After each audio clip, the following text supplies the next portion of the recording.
ইরহামহুমা কামা রাব্বায়ানি সগীরা। আল্লাহ পাক পিতামাতার জন্য কিভাবে দোয়া করবে শিখিয়ে দিচ্ছেন যে তোমরা বলো রব্বির হামহুমা, হে আমাদের প্রতিপালক, আপনি আমাদের পিতামাতার প্রতি সন্তুষ্ট হয়ে যান, তাদের প্রতি রহমত বর্ষণ করুন।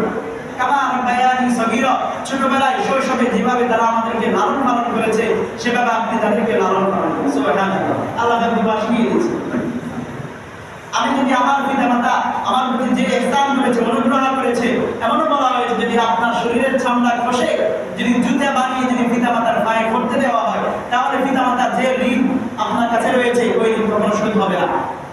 তাহলে পিতামাতার জন্য আমি আমার সাংঘাতিক যদি কিছুই করি এটা ছোট, পিতামাতার ইহসানের তুলনায় এটা আমার জন্য কি, এটা ছোট।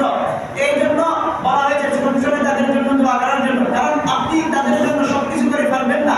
এই জন্য সাংঘাতিক যা কিছু প্রয়োজন, যা কিছু করতে আপনি পারবেন তা তো করবেন বটে, সাথে সাথে আপনি কি করবেন, তাদের জন্য এই দোয়াটাও করবেন যেন আল্লাহ পাক রব্বুল আলামিন তাদের সমস্ত আশা, তাদের সমস্ত মুসিবত প্রয়োজন আসান করবে।